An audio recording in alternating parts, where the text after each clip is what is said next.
Hola, bienvenidas, bienvenidos a Historias de Vida por Amor al Arte. Este es un espacio que hemos creado para que conozcas todo lo que hacemos por amor al arte. El día de hoy tenemos un invitado maravilloso desde Perú. Su nombre es Álvaro Julca. ¿Cómo estás, Álvaro? Hola Ana María, ¿qué tal? Muchas gracias por recibirme en este espacio tan lindo, tan lleno de amor, de cariño. Y pues nada, estoy muy contento acá de estar, bueno, primero acá en Lima, después de un largo viaje por Salzburgo, y pues contento de empezar nuevos retos este 2026. Fantástico, muchas gracias. Pues así como escuchan, Álvaro estaba en Salzburgo, ahora está en Lima.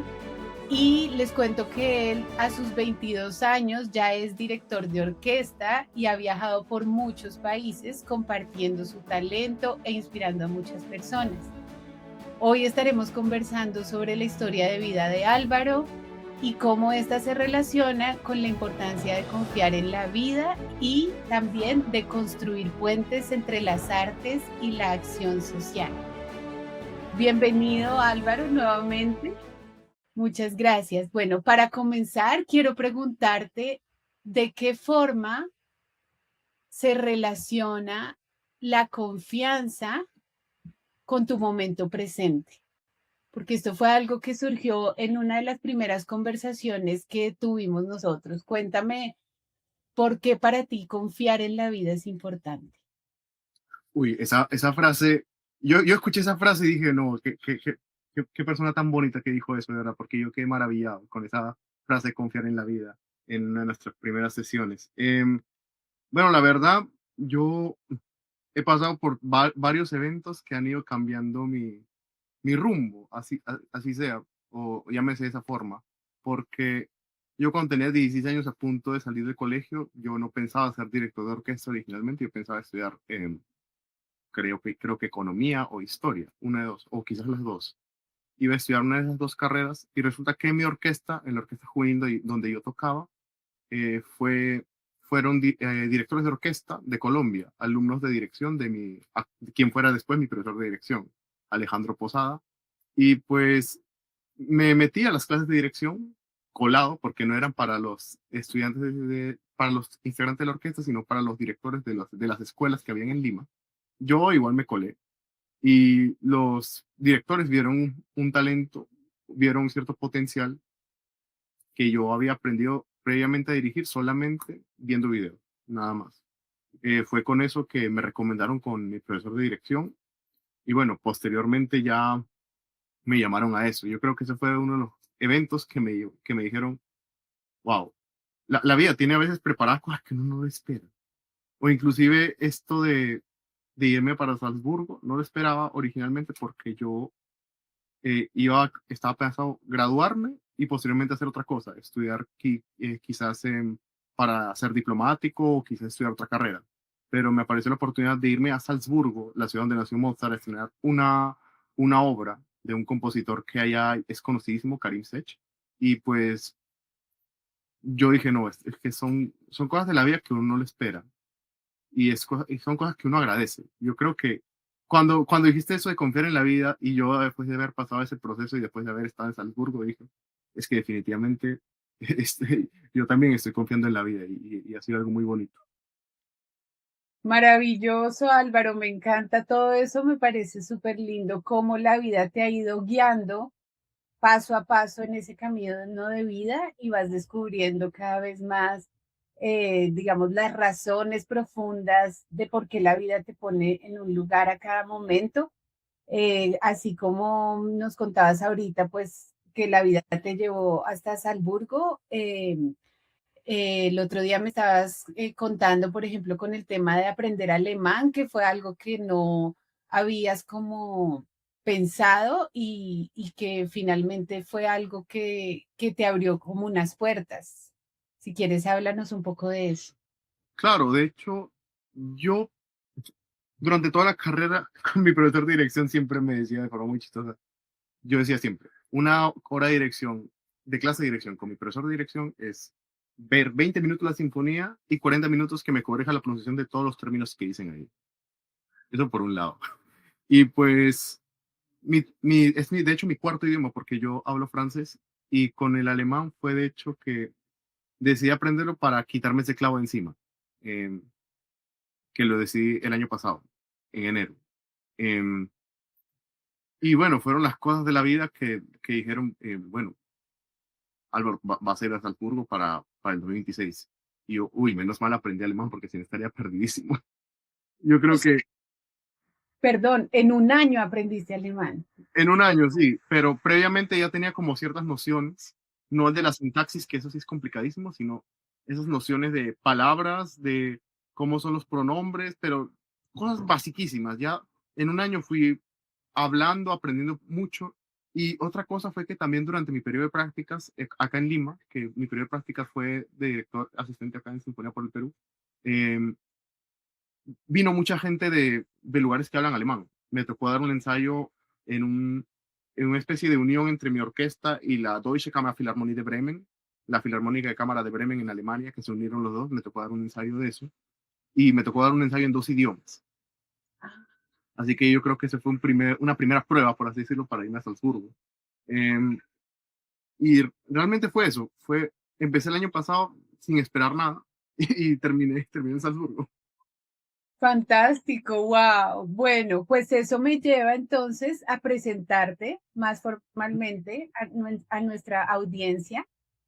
Como se han podido dar cuenta, pues Álvaro tiene muchísimos talentos y a él lo han descrito como una tormenta de fuego juvenil que provenía del presente, se adelantó al fuego de la tradición. Desde el podio tuvo mucho que dirigir, controlando sabiamente la vehemencia de la música. Entonces, me gustaría escuchar a Álvaro que nos cuentes un poco de por qué crees que te llaman como una tormenta de fuego juvenil.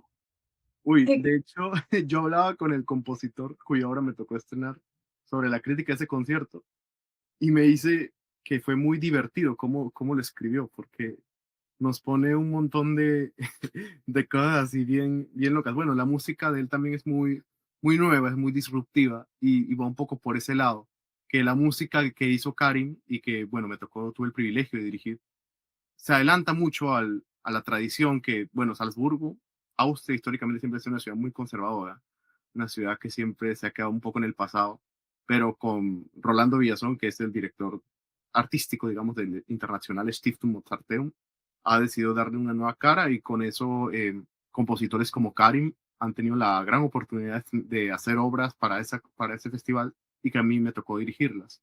Va un poco por ese lado, y también porque bueno, ha sido un ensamble de jóvenes de Colombia, donde hemos tocado diferentes obras.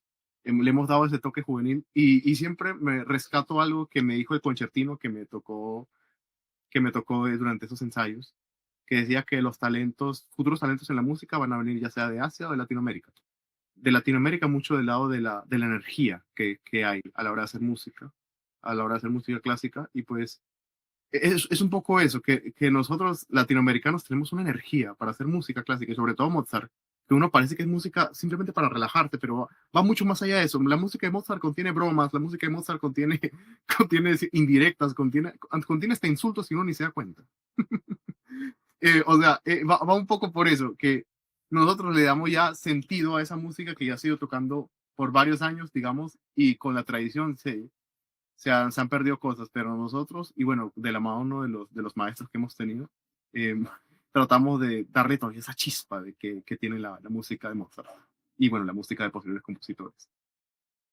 Qué hermoso todo eso que nos compartes. Me gustaría que ahondaras un poco más como en esas cualidades que han encontrado como en el aspecto latinoamericano de lo que pueden hacer, digamos, ustedes, como poniendo esa chispa distinta. Háblanos un poco más como de eso que mencionas y que nombras que encuentran de cualidad aquí y de pronto cómo el estar acá en Colombia para ti ha sido valioso. Ah, claro, bueno, cuando ellos se refieren a eso, esa chispa, va mucho del lado de lo disruptivo que podemos llegar a hacer en algunas cosas. Em, ¿Cómo le podemos dar un toque? Nosotros tenemos músicas de diferentes tipos que vienen de diferentes orígenes. Nosotros hemos aprendido a fusionar las músicas europeas, afro, las músicas indígenas, y eso nos ha permitido explorar diferentes recursos que a veces se tiene. Por ejemplo, que hay cosas que son percutidas en Mozart, que pueden sonar simplemente como una palmada, pero le prestamos atención como un acorde. Pero lo que Mozart realmente quería, o lo que hubiera querido, es que sea un poco más percutido, que nosotros nos atrevemos a ir un poco más allá de lo que está escrito, un poco más allá de la partitura. Eso va por un lado. Y bueno, eso lo aprendí mucho en Colombia, bueno, de la mano de Univer Academy con el maestro Roberto González Monjas, que es una enciclopedia andante. Conoce muy bien cómo es la música de Mozart, seguía mucho a través de sus cartas, de todo lo que escribe. Y bueno, en Medellín también con los profesores que he tenido de teoría increíbles. Hay un compositor colombiano que ha sido mi profesor de orquestación y ha sido mi profesor de lectura, Juan David Osorio, que es uno de los mejores compositores latinoamericanos, me atrevo a decir, porque él ha compuesto obras que exploran mucho los ritmos colombianos y los traslada a un lenguaje sinfónico. Y es algo muy, muy interesante, nunca antes visto. Y creo que ayer se tocó una obra de él en Medellín con la Filarmónica. Él es un compositor de cual vale la pena hablar. Eso mucho es de lo que yo aprendí en Medellín, un poco a explorar esa unión de las músicas y cómo se pueden nutrir unas de otras. Fantástico, muchas gracias, Álvaro. Y bueno, digamos que tu experiencia de estar en Colombia, de vivir en Lima, de haber nacido en Lima, de viajar a otros países, ¿cuál crees que es como la importancia de ese intercambio a nivel musical, de las artes, cultural? Cuéntanos qué piensas de eso.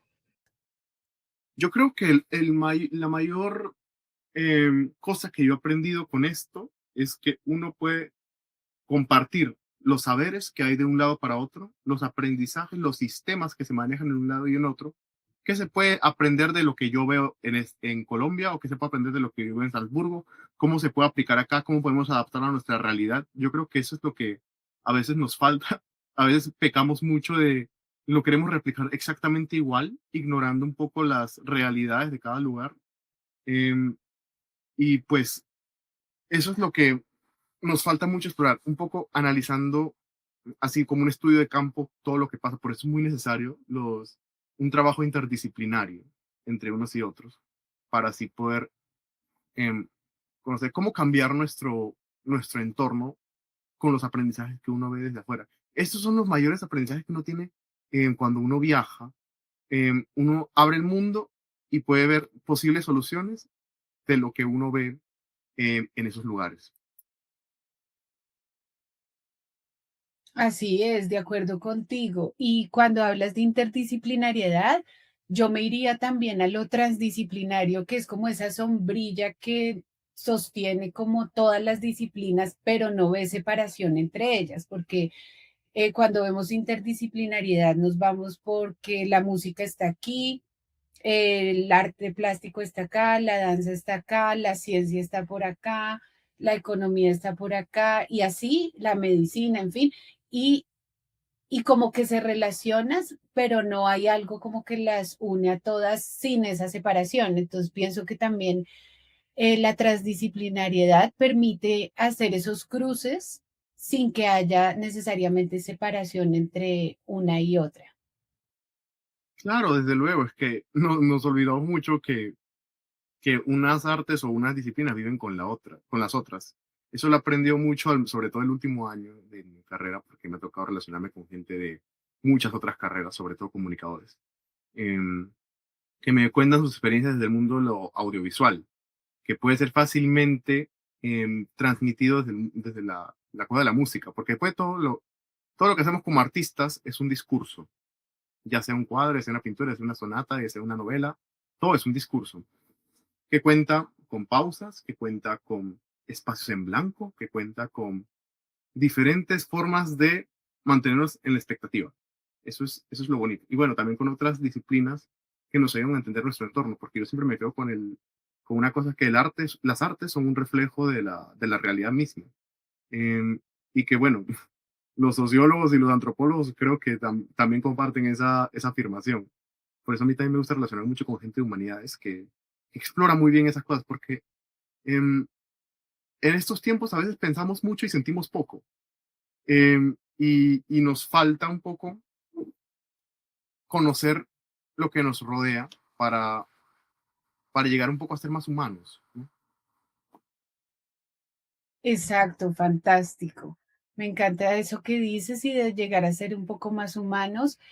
Como ven, al escuchar a Álvaro, yo desde el principio cuando hablé con él, yo era sorprendida porque yo le decía, con 22 años y tú ya eres director de orquesta, como wow. Y aparte de eso, como la profundidad de sus palabras, pienso como que yo siempre he pensado que hay unas almas que son más viejas que otras o más con más experiencia que otras y pues yo pienso que Álvaro, tú eres una de esas almas que tiene como mucho conocimiento para compartir y me parece muy lindo poder traer ahorita en este momento una frase que me dijiste en algún momento que me dijiste, no es que esté viejo, sino que me llegó la tarde.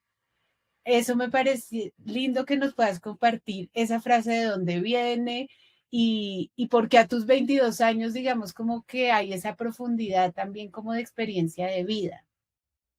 Bueno, esa frase es de Mario Benedetti. Si mal no estoy, está en uno de sus poemarios, cuyo nombre no lo tengo a la mano ahora mismo, pero me, me recuerda mucho porque mi mejor amiga acá en Lima siempre me dice que tiene mi edad, dicho sea de paso, no, tú sí eres un señor, tú eres un viejo. Yo le digo, no, no estoy viejo, es que me llegó la tarde. Siempre le respondo así. Yo creo que uno de los mayores factores que me llevó a cambiar o a pensar mis cosas con mayor profundidad es la migración. Yo creo que desde que me fui de Lima a Medellín he cambiado mucho, me he vuelto mucho más independiente. Me, me salí un poco de lo que pasa quizás en Latinoamérica y con muchas personas, de la mamitis que uno tiene cuando está en la casa. Así que me tocó aprender a ser independiente, a hacer mis cosas por mí mismo. Menos mal ya sabía hacer trámites, así que con eso no me preocupo, pero esa es una de las cosas que me ha llevado a madurar un poco. Asimismo, mi refugio por la lectura. Eso siempre ha estado desde el deseo que tuve de irme a Medellín. Eso me llevó un poco a explorar un poco las cosas, a darme cuenta que dentro de mi pequeño mundo hay mucho más afuera, afuera en los mundos de otras personas. Yo creo que eso ha sido el factor determinante que me llevó en cierta parte a ser la persona que ya le llegó la tarde. Qué lindo, muchas gracias por eso, wow. Y creo que dentro de esos mundos que has explorado, también sé que en la música y pues como director de orquesta, tú has explorado distintos mundos musicales. Entonces, por ejemplo, sé que te has acercado a la ópera eh, y también al ballet, por ejemplo. Entonces, me gustaría que nos pudieras contar un poco de por qué la ópera y el ballet han sido importantes para tu recorrido y que nos expliques un poco también a aquellos que como yo no somos expertos, por ejemplo, para mí la ópera es algo maravilloso, pero al mismo tiempo es como un enigma muy grande porque no conozco prácticamente nada. Bueno, la ópera en realidad es algo muy divertido. Lo escribí en, en el último artículo que tengo en el comercio, que la ópera también muestra la realidad de la época. Lo vemos mucho porque mostraba las realidades de la aristocracia o quizás las verdades que uno no quería, no quería ver, pero lo ve ahí. Es como una obra de Molière. Con las obras de Molière no ve también esa, esa hipocresía de la gente que se pinta de puritana, pero en realidad no lo ves y es todo lo contrario. Es como lo que García Márquez decía, que uno tiene la vida pública, la vida privada y la vida oculta. Acá muestra un poco entre la vida privada y oculta. Eso es lo interesante de la ópera. No, la ópera en realidad es un formato que donde casi todo es cantado, en su gran mayoría, y va acompañado de música. Tiene diferentes tramas, amor, odio, deudas, infidelidades, tríos amorosos, lo que tú quieras. Em, pero la ópera, la verdad, a mí me gusta mucho porque me ha permitido explorar la profundidad de los personajes. Los personajes son muy profundos. Por ejemplo, la flauta mágica que me tocó ver ahorita en Salzburgo puede ser una ópera para niños, pero también muestra un poco, no, si lo mira a profundidad, es el rito es el rito de la iniciación para ser masónico. Es algo muy interesante que lo muestra porque siempre está alrededor del número 3. Todo gira alrededor del número 3. La obertura inicia con 3 golpes. Hay 3 damas, hay 3 niños, hay 3 retos que hay que cumplir. Eh, Asimismo, hay un personaje que es se llama Papageno, que viene de papagayo, porque es papagay en alemán. Así que muestra un poco, es un personaje que se pinta como tonto, pero, pero dentro de esa estulticia, por así decirlo, hay mucha profundidad muy interesante. Eso es lo que a mí más me gusta de la ópera. Bueno, y aparte que es un vehículo increíble como para aprender idiomas. Y bueno, generalmente los directores le tienen miedo a la ópera, ¿por qué? Porque nos toca lidiar mucho con cantantes, y lidiar con cantantes es lidiar con el ego de, digamos, las divas, las estrellas que nos toca a veces trabajar. Em, y pues es lo que a mí me gusta igual es trabajar con gente. Y trabajar con ópera es trabajar con diferentes artistas muy profundos, muy interesantes. A mí me ha tocado conocer a muchos cantantes interesantes por la ópera. Yo soy muy amigo de uno de los cantantes más destacados de Colombia, que es Valeriano Lanchas, un bajo barítono bogotano.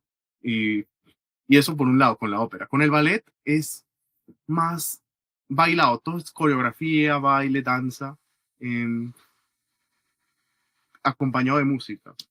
Y bueno, ahí nos toca también como directores de orquesta estar un poco ceñidos o guiados por la coreografía que ha diseñado el director de danza o el director del ballet. Nos toca esperar un salto, nos toca esperar que un bailarín agarre a la bailarina, o nos falta, o nos toca esperar a un golpe o lo que sea para iniciar la música o para terminar.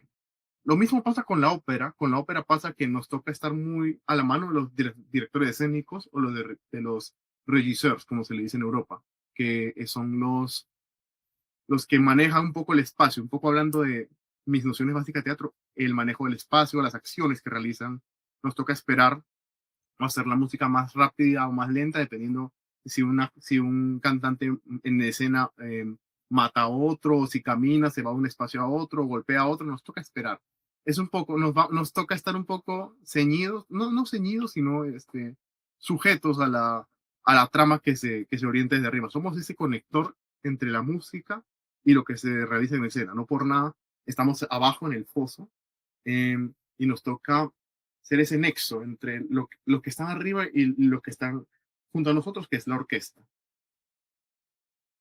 Wow, eso es hermoso, maravilloso, claro, y por eso creo que vale la pena en este momento que nos expliques un poco más de qué implica ser un director de orquesta, porque literalmente, como dices, están dirigiendo y están ahí como súper al tanto de lo que va pasando en la escena y entonces si están peleando, entonces, ¿qué hago? Y cómo, cuéntanos un poco también de ese elemento maravilloso que hace magia, así como una varita mágica, por eso está esa lucecita ahí, que yo no sabía cómo se llamaba, ahorita me dijiste hace un rato, antes de que comenzáramos ya formalmente aquí a conversar con nuestra audiencia.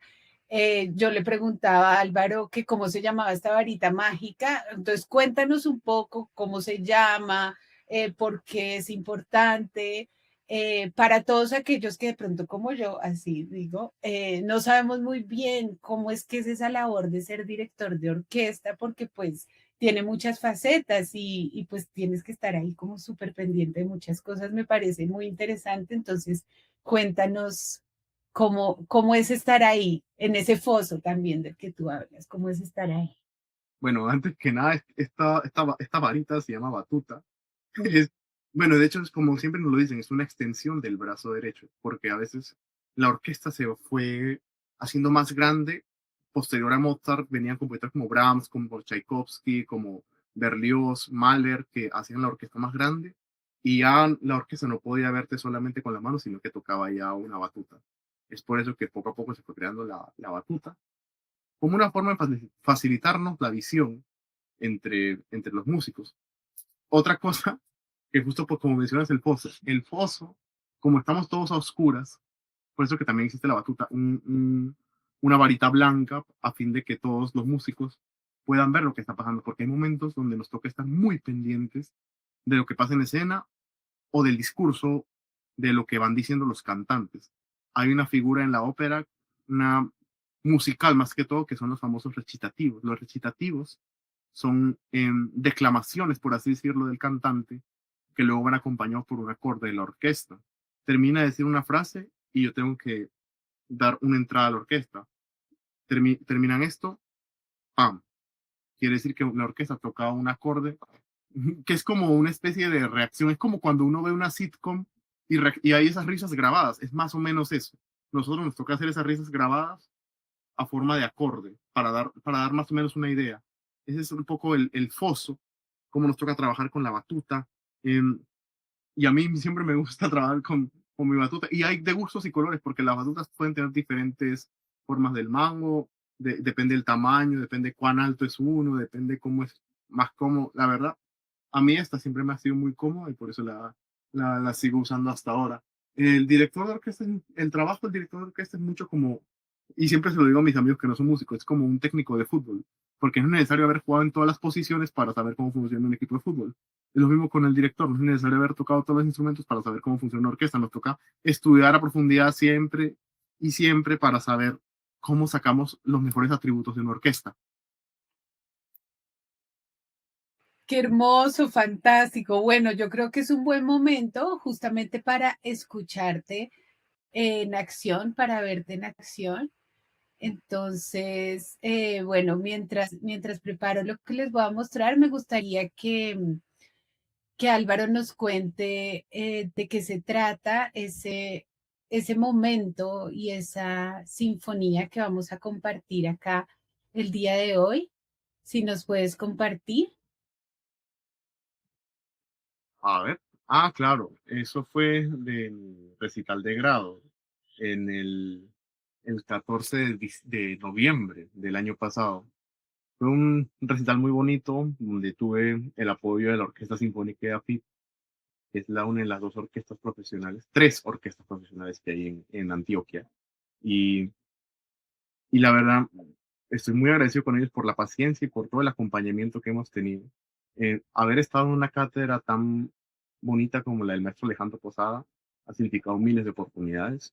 Normalmente un estudiante de dirección en Latinoamérica solo tiene acceso a dirigir una orquesta una vez por semestre con el maestro Alejandro y bueno, gracias a la Sinfónica API hemos tenido la oportunidad de tener como por semestre como 10 oportunidades de dirigir una orquesta, es como tener horas de vuelo para un piloto.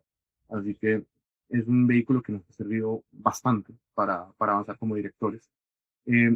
Así que esa semana fue muy enriquecedora hacer una sinfonía de Beethoven tan complicada, tan disruptiva para iniciar el siglo XIX, porque inicia el siglo XIX en 1800 y, y Beethoven compone esa sinfonía tan disruptiva que rompe todos los cánones que iba a ser una sinfonía. Una sinfonía se supone que tenía introducción lenta, un desarrollo y un final, al menos en el primer movimiento, pero en esta sinfonía eh, inicia no con el acorde principal que es do mayor, sino inicia con un acorde dominante. O sea, inicia con tensión, no inicia en reposo. Y uno en la época diría, uy, no, ¿qué está haciendo este señor? Este señor está loco. Eh, eso, eso muestra un poco lo que me dijo una compañera mía, que es que uno aprende a crear o a construir para luego destruir. Primero, para aprender a destruir hay que construir. Así que eso me pareció muy, muy bonito y que va mucho al caso con esta sinfonía tan bonita que me tocó hacer en mi recital de grado.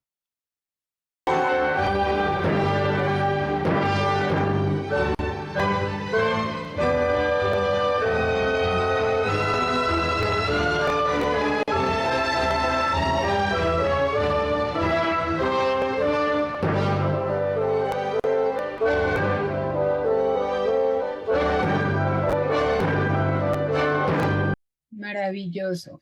Yo pienso que en esos momentos en los que tú estás dirigiendo deben pasar muchas cosas. Cuéntanos un poco de eso. Sí, de hecho, pasan una infinidad de cosas, un poco adelantarme, siempre pensar mucho por delante lo que sigue en la música, dar siempre las entradas, mostrar el carácter que uno quiere. Va mucho más allá de mostrar el tempo de la música. Y es muy curioso porque uno dice, ¿para qué está un director ahí si la orquesta puede tocar sola? Va mucho por saber cómo unificar esa energía que tiene la orquesta y, y es algo muy divertido que ha sido, siempre pasa por mi cabeza, pues está bien, está mal, y cómo muestro yo como director eh, la energía, el carácter que requiere cada pedazo, cada pedacito de la obra, porque a veces puede ser violento, a veces puede ser dócil, suave, depende mucho de cómo lo ha representado el compositor, depende mucho de usar recursos de la retórica también, la retórica musical como la retórica discursiva, porque después toda la música es un discurso. Nos toca utilizar más allá de las manos, toca también usar la cabeza, las expresiones de la cara, eh, hacer de todo un poco. Dirigir va mucho más allá de las manos. Va con factores incluso psicológicos. Mi profesor de dirección habla mucho de los famosos pilares de la dirección. Uno está la claridad en las manos, dar las entradas, pero también hay otros como el contacto visual, la expresividad corporal, que son cosas que uno como persona tiene, responde bajo una reacción. Y esa reacción es lo que nosotros como directores tenemos que llegar. Hay factores inclusive psicológicos que nosotros tenemos que manejar para llegar a ese factor sorpresa, inclusive entre los mismos músicos. Eso es lo bonito, lo difícil, lo divertido a veces de ser director de orquesta. Bueno, muchas gracias por compartirnos todo esto tan lindo de este trabajo tan importante de dirección de orquesta. Entonces, vamos a pasar a otra parte muy importante también, y es que Álvaro me comentaba en algún momento que a él en algún punto, hablando del tema psicológico, como lo decía ahorita Álvaro, que pues es muy importante para un director de orquesta estar eh, alineado con su público, poder hablar con el público de, o sea, con sus movimientos, estar hablando también de alguna forma o de muchas formas con toda la orquesta, porque Álvaro tiene que estar pendiente de todos los detalles. Entonces, pues imagínense la cantidad de conexiones que el cerebro de Álvaro está haciendo por segundo mientras está dirigiendo una orquesta. Entonces, pues todo ese aspecto psicológico es súper valioso y cuéntanos, Álvaro, por qué traemos esto a colación el día de hoy. Bueno, se basa un poco en la conversación que tuvimos cuando yo estaba en el aeropuerto de Múnich. Que bueno, yo a los 12 años, de hecho hace 10 años, he sido diagnosticado con autismo de alto funcionamiento. em, que es un poco un evento que marca un antes y un después de mi vida porque brinda una respuesta a muchas preguntas que tenían mis padres a un principio porque tenían unos comportamientos tan peculiares, por así decirlo. Bueno, yo en el colegio era un niño, lo que uno llegaría a llamar un niño problema. Yo me peleaba, respondía a los profes, siempre era el que cuestionaba la autoridad, siempre. Yo creo que hasta ahora soy el que cuestiona mucho a la autoridad. Y pues yo creo que es eso por un lado. Siempre me, me, me veía como llamado a cuestionar las cosas, el porqué de las cosas. Siempre había cierto escepticismo de mi parte en aceptar que las cosas son porque sí y ya. Eso me llevó primero a una afición a las humanidades, para entender el porqué de las cosas a través de campos como la antropología y la sociología. Y seguido a eso, el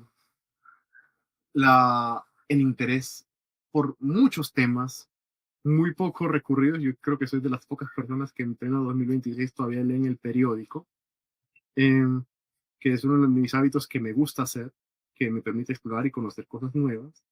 Em, y tengo unas rutinas casi muy cuadriculadas. Yo creo que eso también va de ese lado. Em, Más que todo por eso, yo hace 10 años he sido, me han diagnosticado con autismo de alto funcionamiento y ha sido un momento que, bueno, siempre me ha brindado respuestas y que me ayuda a conocerme mejor a mí mismo. Maravilloso. Yo pienso que esta conversación tiene muchas capas. Me encantará volverte a invitar para que ahondemos en esto.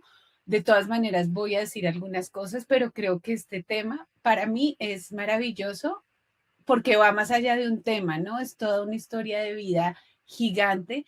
Creo que yo contigo comparto muchísimo de esto. Pienso que las personas que tenemos ciertas neurodivergencias, sí, que se conocen así como neurodivergencias, pues tenemos muchas cualidades, ¿sí? De alguna u otra manera, en algún momento nos han catalogado, diagnosticado de alguna forma, y sin embargo, pues lo que está detrás, más allá de un diagnóstico, pues son muchas cosas maravillosas. Entonces, por ejemplo, en el autismo de alto funcionamiento, la persona es muy honesta, muy franca, es muy dedicada a sus intereses, también tiene atención excepcional a los detalles y memoria superior. Por eso pienso yo, digamos, cuando tú estás dirigiendo una orquesta, pues atención excepcional a los detalles, o sea, más o menos si tú no tienes esa atención excepcional a los detalles, nadie más lo va a hacer, ¿sí? Tienes pensamiento lógico, analítico, capacidad de resolver problemas, un enfoque profundo y apasionado hacia temas específicos, lo que puede llevar a una gran especialización, como tú, por ejemplo, con la música, escuchar una sinfonía como al detalle absoluto de la nota que empezó, de que si empezó alto, de que si empezó bajo, de que si empezó un tonito más arriba y un tonito más abajo. Entonces, todo eso es súper importante. Cuéntanos, por ejemplo, ese detalle del que tú hace un rato me estabas explicando algo de la sinfonía de Beethoven, que sin que si no empezaba una nota más arriba, ¿cómo fue que me explicaste como algo así de la fuerza? Cuéntame, por favor. Bueno, es un poco cómo se pensaba la sinfonía o cómo era la estructura de un primer movimiento de una sinfonía en esa época, que tenía que iniciar obligatoriamente con el acorde de la sinfonía, en este caso en do mayor, para que todo el mundo sepa que, ah, bueno, esta sinfonía está en do mayor. Pero lo que hace Beethoven es iniciar con otra tonalidad o con otra función, que es de hacer tensión, de generar tensión, esperando una resolución. Otra vez, lástima que no tenga el piano para explicarlo mucho mejor, pero si uno tiene unas notas juntas, se llama acorde, y cuando uno está en tensión, sol, si, re, si uno llega a hacer, eso uno tiene que esperar un do para resolver. Lo que hace Beethoven es un acorde de tensión para llegar a un acorde que no es do mayor, sino fa mayor. Y uno como oyente dice, uy, no, ¿qué está haciendo este señor? Ahí lo disruptivo que logra Beethoven iniciando el siglo XIX. Eso es lo interesante que hace él. Fantástico, y mira que eso me devuelve a lo que estamos hablando justamente, de la creatividad, de la innovación. Si él no hubiese sido disruptivo, seguro habría seguido haciendo las cosas como todo el mundo decía, "Ah, no, es que esto es así". Entonces, por eso la importancia de la creatividad y la innovación. ¿Cómo crees que eso se ha visto, digamos, en tu vida, con tus cualidades, con tus fortalezas? ¿Cómo has visto tú que has podido empezar a innovar? ¿Cómo ves la creatividad como parte de tu día a día en eso que haces, de la forma como ves el mundo, cómo te acercas a los demás, tal vez esas conexiones que haces entre un tema y otro que de pronto hay personas que no las ven? ¿Cómo ves eso tú? Bueno, todo eso creo yo, y varios me lo han dicho, que yo lo realizo de una manera muy, muy poco ortodoxa. Yo siempre lo realizo de una forma muy, muy extraña. Mi círculo de amigos, por ejemplo, en Lima, yo los conocí colándome a clases en una universidad de acá. em, y fue así como hice un círculo de amigos muy fraterno, muy, muy hermoso, muy bonito. Em, y siempre, gracias a ellos, yo aprendo cosas que quizás que mi carrera no me hubieran permitido aprender, pero al aprender de ellos, uno desarrolla diferentes puntos de vista, diferentes perspectivas, que si yo lo aplico a mis artes, si lo aplico a mi disciplina, si lo aplico a mi entorno laboral, salen unos resultados increíbles. Va un poco de combinar las cosas. Em, y es un poco el camino del artista. El artista casi siempre se nutre de otros artistas, no solamente del propio campo, sino también de otros, preguntándose cómo lo hace tan interesante. La huella de un artista es el conjunto de varios otros artistas que sirven de inspiración. asimismo de la propia realidad del artista. Em, yo creo que al nutrirnos nosotros tanto de lo que vemos, de lo que veo yo con otros directores, con otros compositores, con otros cantantes, em, con otros escritores, ahí surge esa caja de herramientas, ese arsenal para hacer cosas también disruptivas o creativas a la hora de hacer música. Maravilloso, qué lindo. Sí, lo que hablamos de la transdisciplinariedad, de complementarnos los unos a los otros. Hoy escuchándote a ti estoy súper inspirada, eso me abre también como otras vías neuronales, creo que esa es la idea también, como que el cerebro empieza a hacer conexiones nuevas y decir como, wow, esto creo que es lo hermoso de la colaboración y voy a aprovechar este momento justamente para agradecer a aquellos que nos permitieron encontrarnos a nosotros dos. Entonces, quiero agradecer en este momento al programa de Líderes LATAM, Líderes Latinoamérica de The Global Leaders Institute for Arts Innovation, que nos dio la oportunidad a mí y a Álvaro, junto a otras personas, somos 70 personas, 70 líderes culturales que fuimos seleccionados provenientes de Argentina, Bolivia, Brasil, Chile, Colombia, Costa Rica, Ecuador, España, Guatemala, México, Panamá, Perú, Uruguay y Venezuela, y que reflejamos la diversidad y fuerza del liderazgo cultural en América Latina.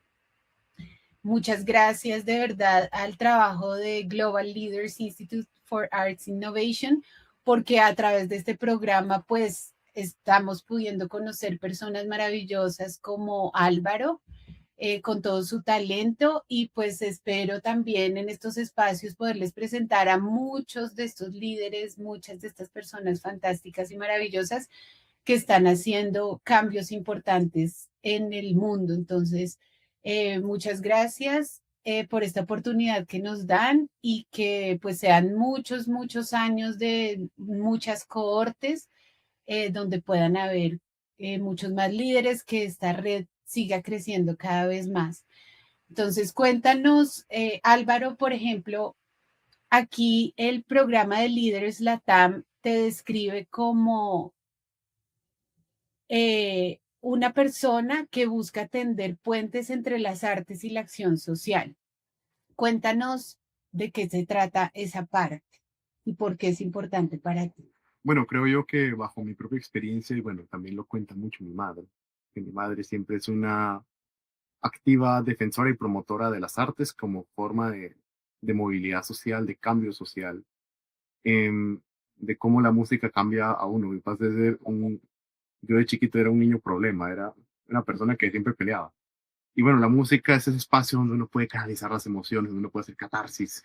Y yo creo que eso es lo más entretenido. Y pues una de las formas que yo busco hacer, una de las cosas que busco hacer, em, es retribuir todo lo aprendido, todo lo recibido, todos los beneficios que me ha dado, compartiéndolo también, transmitiéndolo primero a mi comunidad, acá en Lima, donde estoy participando activamente.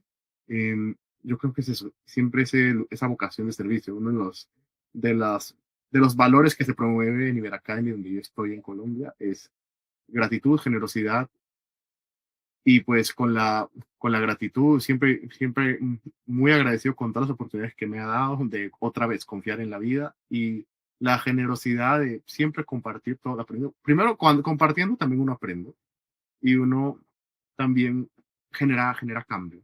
Y otro dicho que lo dice mucho la esposa de mi profesor de dirección es, em, es como plantar las semillas, no para yo ver crecer el árbol después, sino para darle sombra a quien lo necesite después. Yo creo que es eso.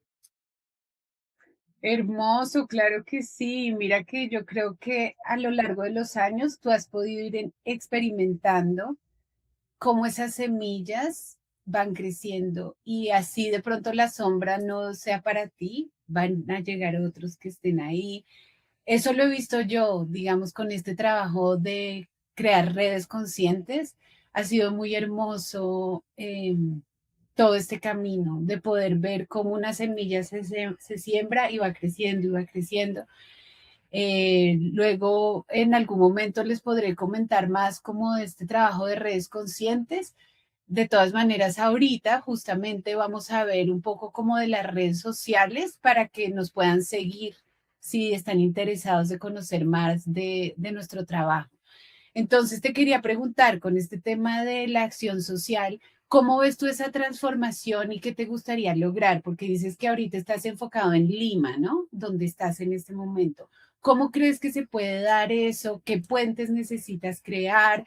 De pronto, si hay algún artista, algún músico, otra persona que te esté escuchando y que le gustaría contribuir a colaborar a que se diera ese cambio, ¿qué crees tú que es lo que necesitas o lo que más se necesita para que eso suceda? Yo creo que lo primero es voluntad, voluntad de no solo mía, sino de varias partes como para llevar un proyecto adelante. Em, yo soy muy partidario del ocio. Yo a veces me digo que yo mismo soy un ocioso. ¿Por qué? No el ocioso de que no hace nada, sino que el ocio es una actividad importante en la vida del ser humano para tender puentes, para hacer actividades que lo nutren como persona. Puede ser leer, ver una película, entretenerse, es algo que se está dejando mucho de lado con esta cultura de la hiperproductividad, que yo lo veo mucho en varios amigos míos. Yo inclusive he caído en eso a veces. em, y va mucho por eso, como permitir espacios de ocio para la gente. Y bueno, el pequeño proyecto que estoy todavía como elaborando es como de, primero uno como estudiante de artes, y en Latinoamérica es, es como el meme que dice Dios no castiga dos veces, pero acá castiga dos y tres veces con estudiar artes y en Latinoamérica porque es muy complicado, primero una salida laboral y buscar formas de vivir de eso. Em, Así que lo que yo busco es como tender puentes entre los estudiantes de las artes, no solo de música, primero entre Perú y Colombia, porque son espacios que yo conozco la realidad más o menos bien, que conozco cómo funcionan los sistemas ahí, como para generar ese intercambio de saberes, de diferentes disciplinas, em, porque yo tengo compañeros en Medellín que tienen proyectos muy interesantes que valen la pena que se repliquen, que se hagan en Perú, que se genere ese intercambio de conocer cosas nuevas, una forma de abrir el horizonte, porque primero, una cosa importante es que, bueno, Bogotá junto a Buenos Aires son los hubs culturales en Latinoamérica, en Sudamérica, perdón, y es algo que a mí me gusta. A mí me matan mucho cuando me linchan casi cuando en Medellín digo que me gusta más Bogotá que Medellín, pero es precisamente por la cultura que hay ahí, eso es lo que a mí más me encanta de Bogotá, aparte del clima que me recuerda mucho a Lima. Y, y hay mucho que se puede nutrir para el Perú de los artistas colombianos. Y yo creo que del Perú también se puede dar ese intercambio de saberes hacia Colombia. Yo creo que eso es algo muy valioso que se puede hacer y que puede llegar a hacer crecer la cultura en el Perú, empezando por eso, porque hay mucho, se puede aprender mucho de Bogotá, que Bogotá es un hub cultural. Fantástico, me encanta, estoy así súper feliz porque todo lo que mencionaste ha sido pues temas que han estado en conversación de mi parte con muchas personas acá, entonces noto de una vez como ya la conexión y digo, sí, estamos conectados, estamos alineados como hacia los mismos propósitos. Lo que cuentas, por ejemplo, de la parte del ocio es algo que yo a nivel personal he estado trabajando por años. Estaré compartiendo también en el canal, en las diferentes redes, esas reflexiones, porque literalmente es importante, así como tú dices, tener espacio, porque es que si uno no tiene espacio, ¿en qué momento el silencio va a poder hablar? ¿En qué momento lo importante va a poder surgir? ¿En qué momento esa inspiración tiene espacio para llegar? Si está llena de información, es como porfa, deténganse un momento, respiren, den espacio para que surja lo importante, ¿no? Eso creo que es valiosísimo, eso que dijiste del ocio. Sí, es que es algo muy que se va olvidando, ¿no? Que la gente se le queda mucho de lado porque lo deja de último, priorizando quizás los logros académicos, todos los logros.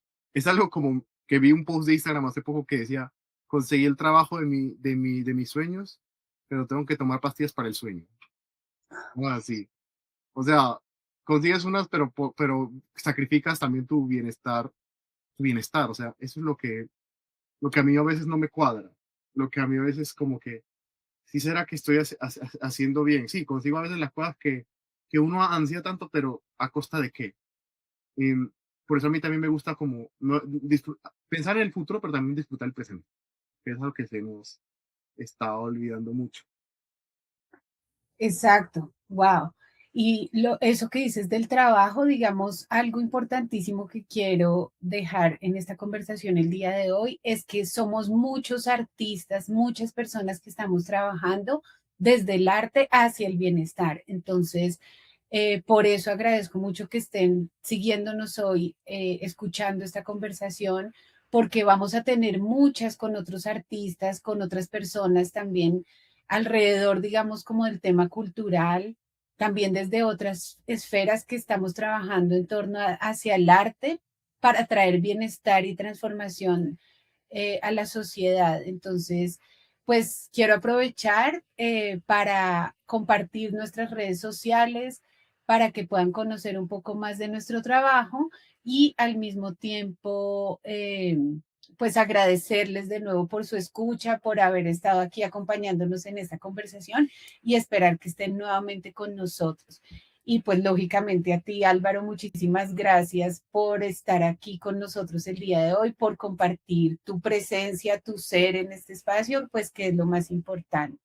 Muchas gracias. A ti, ha sido un espacio muy enriquecedor, muy bonito. Siempre me gusta compartir y siempre es un espacio que yo aprecio mucho y gracias a ti por esta oportunidad. Muchas gracias. Listo, entonces, si quieren ustedes ponerse en contacto directamente con Álvaro, lo pueden encontrar en Instagram como @Álvaro Julca o en su canal de YouTube como ORA B corta L A 5 As. ORAB Lab. Listo, entonces, pues ojalá puedan explorar su trabajo, él estará ahí posteando y compartiendo más de sus experiencias. No sé si de pronto quieras añadir algo más en relación como al contacto que puedan tener contigo para alguna colaboración o algo así. Yo creo que, que con eso sí, más que suficiente. Em, una cosa importante es que yo muy a veces escribo para el diario El Comercio, a veces escribo cosas de cultura, de gestión cultural, de la vida, etcétera. Cosas muy interesantes que a mí siempre me gusta compartir. Buenísimo, fantástico. Vamos a estar pendientes de que lo publiques, de pronto por dónde avisas cuando haces publicación o hay que estar atentos al diario, seguir el diario. Generalmente lo publico en mi Instagram con el link para que todos lo puedan leer. Ah, perfecto. Buenísimo, muchas gracias. Listo. Y los invito también a que nos sigan en Por Amor al Arte. Como ven, estamos teniendo estos espacios de historias de vida por amor al arte y en Por Amor al Arte también estaremos mostrando el trabajo de más artistas, estaremos también teniendo enfoques hacia el cuidado y las artes, también tendremos otras secciones enfocadas hacia el arte del origen, de la tierra, así como nos decía Álvaro, por ejemplo, pues entre Perú y Colombia se pueden hacer muchas cosas porque Bogotá es un hub cultural.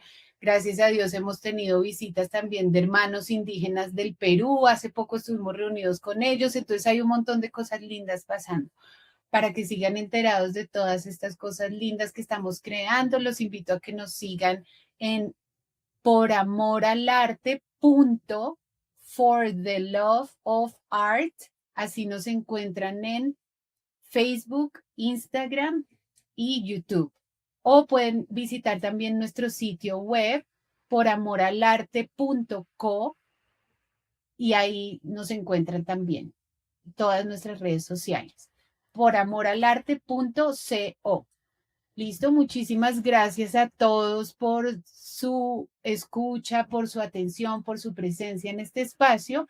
Y para terminar, me gustaría poderte preguntar, Álvaro, ¿qué quisieras decirnos así como puro director de orquesta, súper especial, así como tú eres, súper experto? ¿Qué crees que ese director de orquesta puede decir por amor al arte? Así para finalizar por el día de hoy. Wow. Por amor al arte, uno siempre está dispuesto a aprender cosas nuevas. Siempre. Como yo que soy director de orquesta, me volví también como un experto en García Márquez o en otros escritores o en diferentes disciplinas. Yo creo que por amor al arte uno siempre está dispuesto a aprender cosas nuevas. Uno nunca pierde ese amor a conocer cosas nuevas. Qué hermoso. Y por amor al arte, ¿qué crees que le puedes decir a los demás para que puedan empoderarse también así por amor al arte? Bueno, lo primordial, lo que acabamos de hablar hace poquito, el ocio. Yo creo que el ocio nos hará libres, siempre. Explorar ese ocio, ese tiempo de ocio es necesario para permitirnos explorar cosas nuevas. Yo justo, como te decía al principio, of the record, yo soy muy salsero y justo me recuerda una frase de una canción del Gran Combo de Puerto Rico, que es la fiesta de Pilito. No te sobra tiempo de enero a noviembre, solo hay tiempo para trabajar. Y pues la verdad, esa es la realidad de muchos, sobre todo en Latinoamérica. Eso es lo que por amor al arte también nos permite hacer el tiempo de ocio para explorar las artes, para sentirnos más humanos, para dejar de sentir poco y pensar mucho, sino también para sentir mucho, que es lo que nos falta en estos tiempos. Qué belleza eso, muchísimas gracias. Con ese mensaje tan hermoso, nos despedimos de ustedes. Acuérdense de sentir mucho, tener espacios de ocio para dejar de pensar tanto. Vamos a sentir más, así como Álvaro nos invita. Muchísimas gracias a todos por ser, por amor al arte. A ti, Álvaro, muchísimas gracias por ser, por amor al arte y por tu ser. Gracias.